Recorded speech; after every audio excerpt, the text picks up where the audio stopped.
মেয়েটা দৌড়ায়, ওই আমার মায়ের নবী কই, কোথায় আমার মায়ের নবী?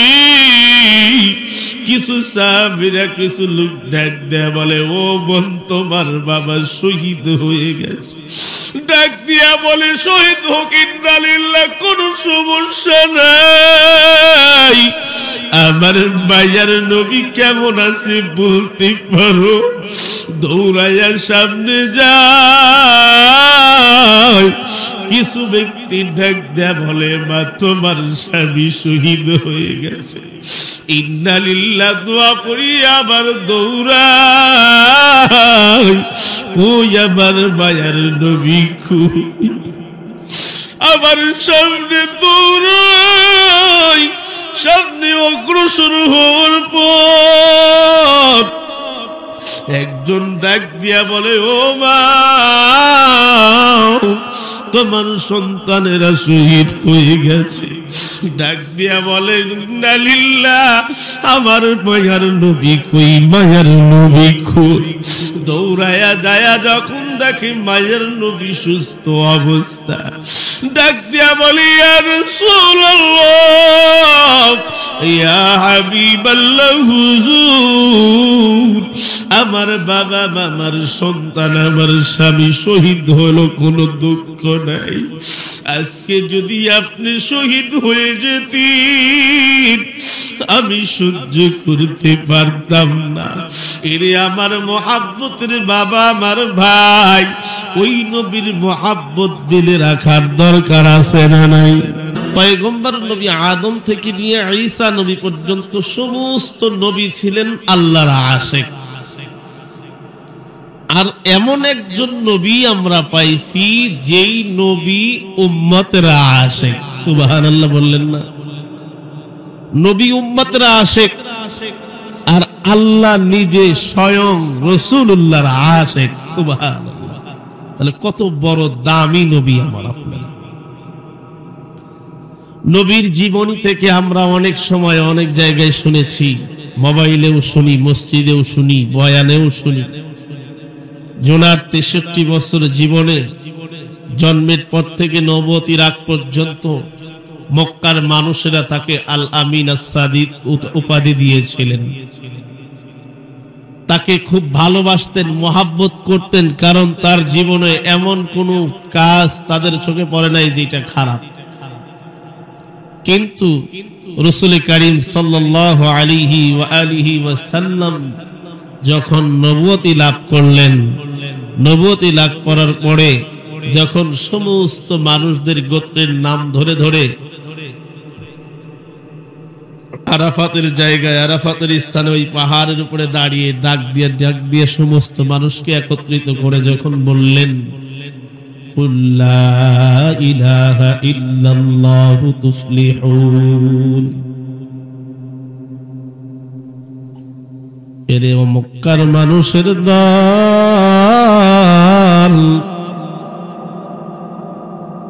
দুনিয়ার মধ্যে তুমি আসল মালিককে ছাড়িয়া দিয়া গাছ পূজা, মাছ পূজা, আগুন পূজা, আরো কত কিছুর পূজার মধ্যে লিপ্ত হয়ে গেল। এমন একজন রবের স্রষ্টা, তোমরা এমন স্রষ্টার গোলাম, যেই স্রষ্টারে তুমি নিজে হাতে বানায়া তার উপাসনা করলি, যারে পাহারা দিয়া না রাখলে দুনিয়াতে সে আমান থাকতে পারে না, ভালো থাকতে পারে না। যেই রবকে পাহারা দেওয়ার প্রয়োজন হয়, সে কেমনে তোমার রব হয়? দুনিয়ার মধ্যে তুমি যত রকমের উপাসনা, যত রকমের দেবদেবীকে করো না কেন, এগুলো কোনো কিছুই কিন্তু তোমাদের কোনো ক্ষতি থেকে বাঁচাতে পারে না। এই সমস্ত দেবদেবী তোমাদের কোনো প্রকৃত কিন্তু স্রষ্টা না।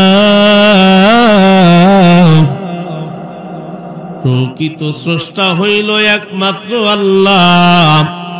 আর যেই ব্যক্তি একবার পড়ল লা ইলাহা ইল্লাল্লাহ ওই ব্যক্তি সফলতা অর্জন করতে পারবে।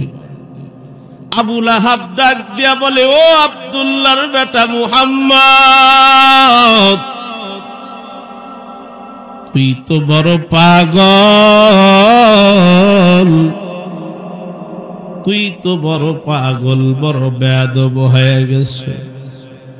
আমাদের প্রতিটা গোত্রের লোকদেরকে এই জন্যই কি ডাক দিলাম, আমাদের পূর্বপুরুষদের পিতামাতা যারা যাদের অনুসরণ করত, যেই সমস্ত রবের গোলামি করত, এই গোলামি থেকে ফিরায়া ফিরায়া আমাদেরকে তুমি নতুন ধর্মের দাওয়াত দেওয়ার জন্যই কি ডাক দিছ। ডাক দিয়া বলা হলো, তাব্বাল্লাকা আলিহাযা জামাতানা। এর ডাক দিয়া কয়, মুহাম্মদ তুমি ধ্বংস হয়ে যাও, ধ্বংস হয়ে যাও। আমার আপনার মালিক আল্লাহ রাব্বুল আলামিন ডাক দিয়া বললেন, ওরে আমার মায়ার নবী, তোমার মাও নাই বাবাও নাই, আমার হাবিব তোমারে এই ব্যক্তি এইরকম ভাবে তোমারে বরদোয়া করল, আমি মালিক বসিয়া থাকতে রাজি না, না আমি আল্লাহ আবু লাহাবের হাত দুইটা ধ্বংস করে দিলাম। সুবহানাল্লাহ। মায়ার নবীরে অপবাদ দেওয়া হয়, ও মুহাম্মদ তুই বড় পাগল, মুহাম্মদ বড় জাদুকর।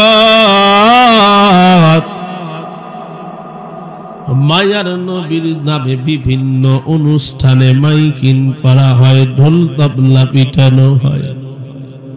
আব্দুল্লাহর বেটা মুহাম্মদ বড় পাগল, আব্দুল্লাহর বেটা মুহাম্মাদের কাছে যাওয়া যাবে না।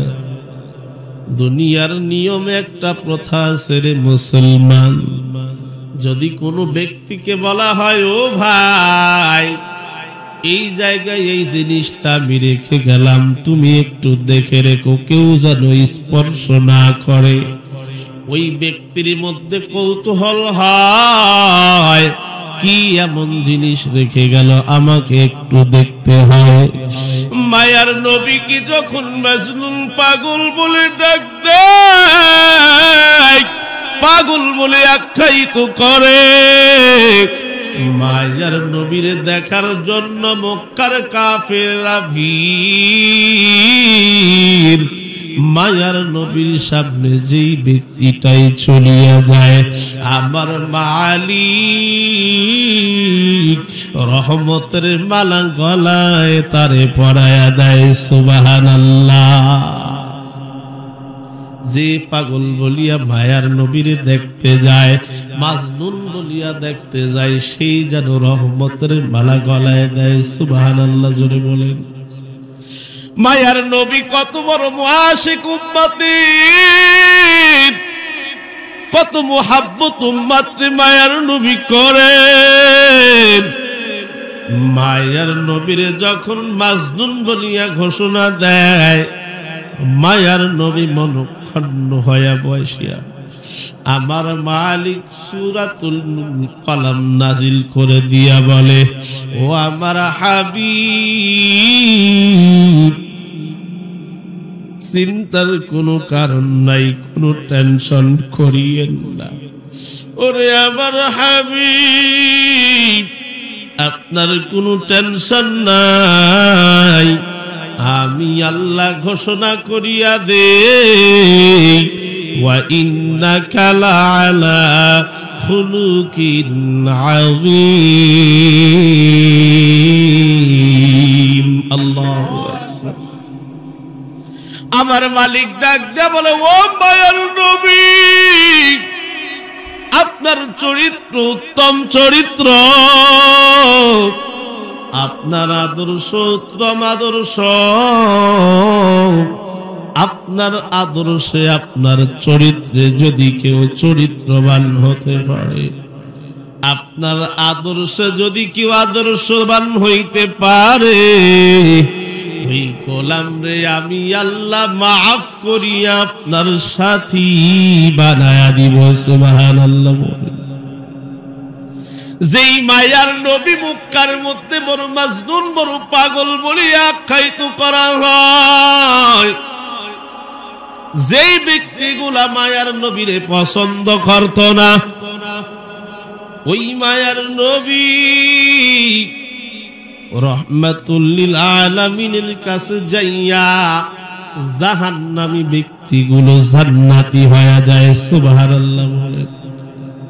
কথা কি বুঝতেছেন? একটু কথা বলেন, বুঝতেছেন কি? একটু জোরে বলেন সুবহানাল্লাহ।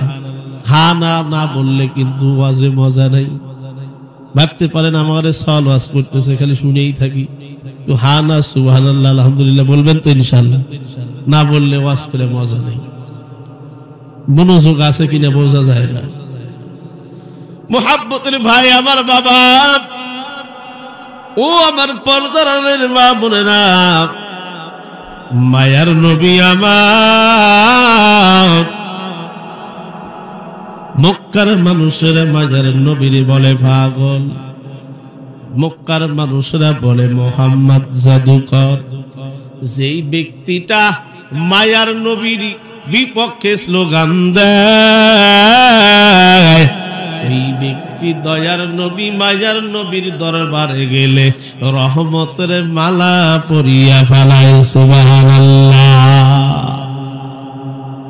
আমার আপনার পয়গম্বর বিশ্ব নবী রহমাতুল লিল আলামিন নবুয়তি পাওয়ার পর সর্বপ্রথম কালিমা কে পড়েছিলেন জানা আছে কি?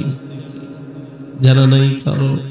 আম্মা জান খাদিজাতুল কুবরা রাদিয়াল্লাহু তাআলা আনহা সর্বপ্রথম কালিমা পড়ে মুসলমান হয়ে যায়। দ্বিতীয়ত পালক পুত্র যায়েদ, এরপরে ধারাবাহিকভাবে একের পর এক ধারাবাহিকভাবে কালিমা পড়তে শুরু করে দেয়। আমার মোহাব্বতের বাবা, আমার ভাই, ও আমার পর্দার আড়ালের মা বোনেরা, মায়ার নবী কত উম্মতরে ভালোবাসি। মায়ার নবী যখন মক্কার মধ্যে অবস্থান করতেছিলেন, মক্কার মানুষেরা মায়ার নবীর বিরুদ্ধাচরণ করলেন। কত আঘাতী না মায়ার নবীর করলেন। কিতাবের মধ্যে লেখা হয়, মায়ার নবী হযরতে আম্মা জান খাদিজাতুল কুবরাকে বিবাহের পরে হযরত ফাতেমা জন্মের পরে যখন ফাতিমার বয়স 10 থেকে 12 বছর, মায়ার নবী কাবার চত্বরের মধ্যে সিজদায় মক্কার কাফেরেরা আবু জেহেল, আবু লাহাব, উতবা, শাইবা মায়ার নবীকে হত্যা করার জন্য চেষ্টা করে। মায়ার নবীকে মারার জন্য, বিদায় দুনিয়া থেকে কালিমাকে বিদায় করার জন্য ফিকির করে। হযরতে ফাতেমা রাদিয়াল্লাহু তাআলা আনহা রাস্তা দিয়ে যখন হেঁটে হেঁটে বাড়ির দিকে রওনা, প্রতিমধ্যে শুনতে পায় বাবাকে হত্যা করা হবে। মায়ার নবীর মেয়ে হযরত ফাতেমা খাতায় কাবার পাশ দিয়ে ঘুরি ভাগড়িয়ে বাড়িতে রওনা। বাড়িতে যায় মারে বলে, ও মা, আমার বড় কষ্ট হয়, বড় কষ্ট হয়। দুনিয়ার মধ্যে আমরা বিশ্ব নবীর 4টা মেয়ে, আমরা যদি 4টা মেয়ে না হয় 4টা সন্তান মায়ের নবীর হতাম। আজকে মক্কার কাফিররা আমার বাবারে আঘাত করতে চায়। আমরা যদি 4 জন ভাই হইতাম, আমার বাবারে আঘাত করতে দিতাম না। কিতাবের মধ্যে বয়ান করা হয়, হযরত ফাতেমা রাদিয়াল্লাহু তাআলা আনহা দুহাত উঠায়া কাবার দিকে বলে, ও দরদি আল্লাহ, তুমি আবু জেহেল, আবু লাহাব, উতবা, শাইবা এতটুকু পর্যন্ত যখন ফাতিমা বলে ফেললো, মুহূর্তের মধ্যে মায়ার নবী ঘরের মধ্যে তাশরিফ আনলেন। হঠাৎ করে একটি আওয়াজ ডাক দিয়া বলে, ও মা ফাতিমা, বদদুয়া করিও না, তুমি বদদুয়া করতে দেরি, আমার মালিক কিন্তু কবুল করতে দেরি করবে না। মায়ার নবী আমার খানায় খাবার সামনে সিজদায় পড়িয়া যায়। মায়ার নবী সিজদায়, মায়ার নবীর পিঠের মধ্যে উটের লাড়ি ভরে দিয়া যায়। মায়ার নবীর গলার সঙ্গে লাড়ি পেঁচায়া শ্বাসরোধ করিয়া মৃত্যুবরণ করাইতে চায়, দুনিয়ার মধ্যে থেকে বিদায় করাইতে চায়। উম্মতরে কত মোহাব্বত আর ভালোবাসা মায়ার নবীবাসী। আমার মালিক পাঠায়া দেয়, জিবরাইল যাও, আমার মায়ার নবী যদি বলে তুমি সঙ্গে সঙ্গে তাদেরকে নাস্তানাবুদ করে দাও, শেষ করে দাও। হযরত জিবরাইল যখন মায়ার নবীর সামনে এসে হাজির, ডাক দিয়া বলে, আসসালাতু ওয়াসসালামু আলাইকা ইয়া রাসূলুল্লাহ, আসসালাতু ওয়াসসালামু আলাইকা ইয়া হাবিবাল্লাহ।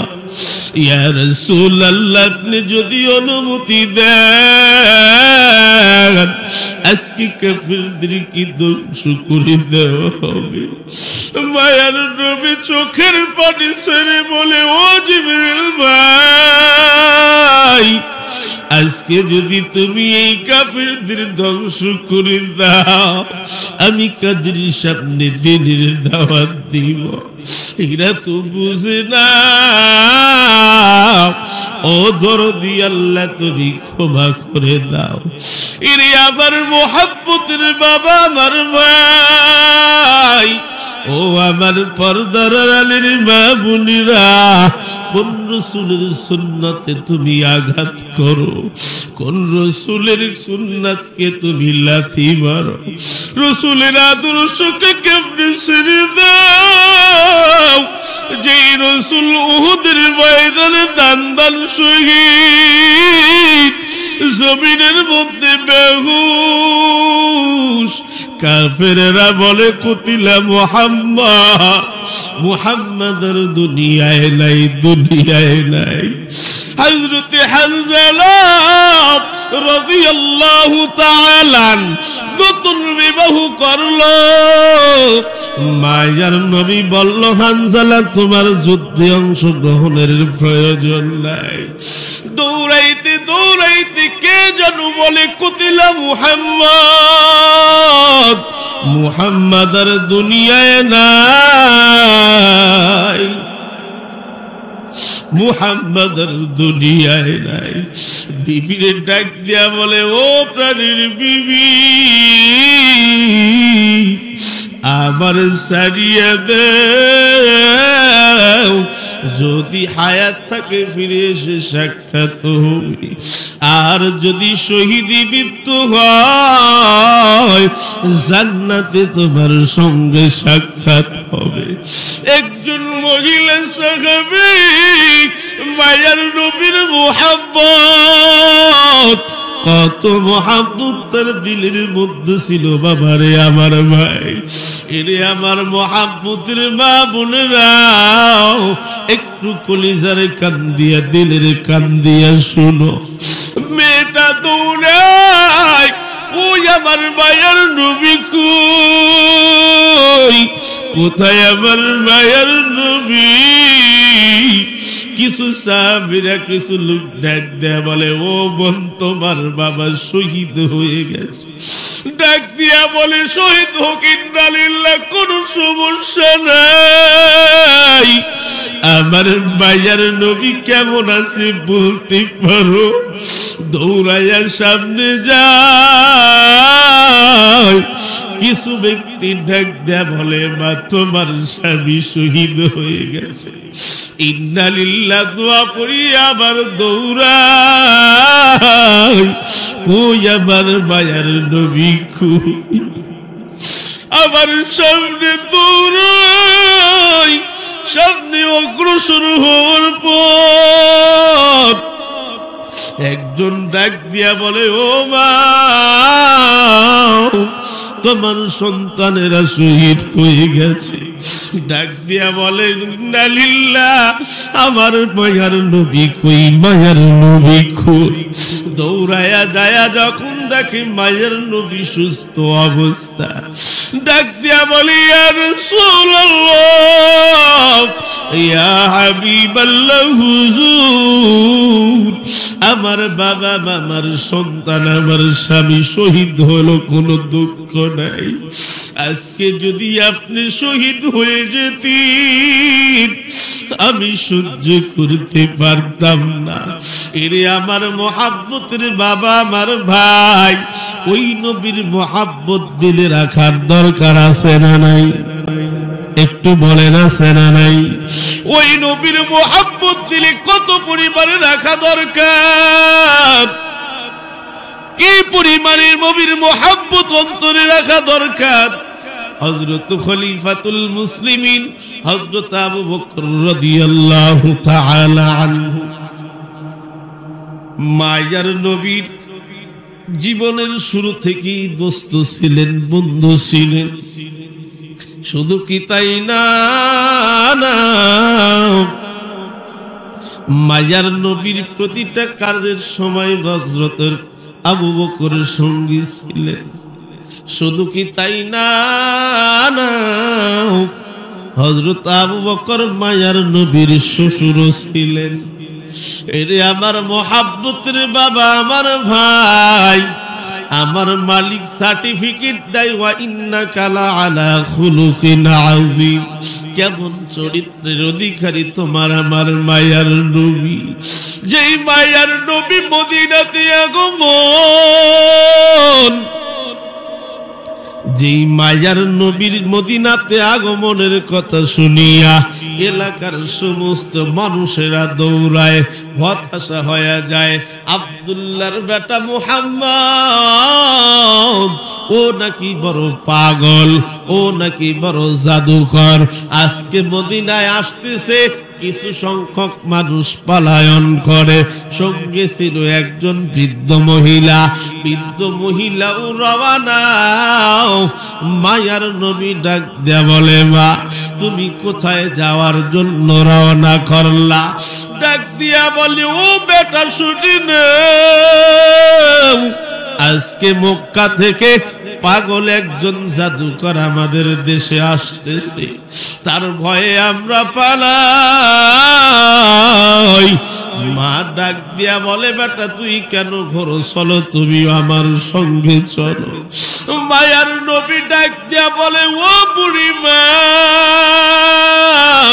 তোমার কাছে অনেক টপলা দেখি, পটলা দেখি, নেওয়া তোমার কষ্ট হয়, তুমি একটা পটলা আমারে দাও। মায়ার নবী একটা পটলা মাথায় লইয়া তার সঙ্গে রওনা। কিতাবের মধ্যে বয়ান করা হয়, গুহার নিকটে যখন যায় উপস্থিত হয়ে গেল, ওই পাহাড়ের ওই সমস্ত মানুষেরা যারা পলায়ন করতেছিল, তাদের মধ্যে থেকে বলা হলো, ও বুড়িমা, তুমি কার সঙ্গে নিয়ে আসলা? তুমি কার সাথে আসলা রে মা? মা ডাক দিয়া বলে, আগন্তুক পথিক যুবককে সঙ্গে লয়া আসলাম। এইবার ভিতরের সমস্ত মানুষরা বলে, ও বুড়িমা, যে মুহাম্মদের ভয়ে আমরা পলায়ন করতেছিলাম, তুমি তো সেই মুহাম্মদই সঙ্গে লয়া আসলা। বুড়িমা ডাক দিয়া কয়, ও আমার বংশের মানুষেরা, নবী মুহাম্মদকে তোমরা যা ভেবেছিলে সে তো তা না। আমি তার ব্যবহারে মুগ্ধ। কালিমা পড়ে নিলেন লা ইলাহা ইল্লাল্লাহু মুহাম্মাদুর রাসূলুল্লাহ সাল্লাল্লাহু আলাইহি ওয়াসাল্লাম। মায়ার নবীর আদর্শ কত সুন্দর আদর্শ। মায়ার নবীরে যে আঘাত করতে যায় তারেও মায়ার নবী ভালোবাসেন। এরে আমার মোহাব্বতের বাবা, আমার ভাই, ও আমার পর্দার আড়ালের মা বোনেরা, মায়ার নবীর আদর্শ হইতেছে উত্তম আদর্শ। এই আদর্শের উপরে যদি দুনিয়ার মধ্যে কেউ চলে, দুনিয়ার মধ্যে সবচেয়ে দামি ব্যক্তি সেই হতে পারবে। কথা ঠিক না বেঠ? যেই ব্যক্তির মধ্যে মায়ার নবীর আদর্শ আছে, ওই ব্যক্তি দুনিয়াতে থাকা অবস্থায় বেইজ্জত হবে না। দুনিয়ার জন্য দৌড়ানোর প্রয়োজন নাই, দুনিয়া তার পিছনে দৌড়াবে। কথা বলেন ঠিক কিনা? মায়ার নবীর এত সুন্দর আদর্শ আল্লাহর পয়গম্বর বিশ্ব নবী সাল্লাল্লাহু আলাইহি ওয়া আলিহি ওয়াসাল্লাম হাদিস শরীফের মধ্যে ফরমান, ক্বালান নাবিয়্যু সাল্লাল্লাহু আলাইহি ওয়া আলিহি ওয়াসাল্লাম লা ইউমিনু আহাদুকুম হাত্তা আকুনা আহাব্বা ইলাইহি মিন ওয়ালিদিহি ওয়া ওয়ালাদিহি ওয়ান নাসি আজমাইন। এরে আমার উম্মতের দল, ততক্ষণ পর্যন্ত তুই আমার খাঁটি উম্মত হতে পারবি না যতক্ষণ পর্যন্ত তোমার বিবি, তোমার সন্তান, তোমার ধন সম্পদ, তোমার মাল আসবাব, দুনিয়ার সব কিছু ছেড়ে একমাত্র আমি রাসূলুল্লাহকে যতক্ষণ পর্যন্ত কলিজার আপন না বানাইতে পারবা, ততক্ষণ পর্যন্ত খাঁটি উম্মত হতে পারবা না।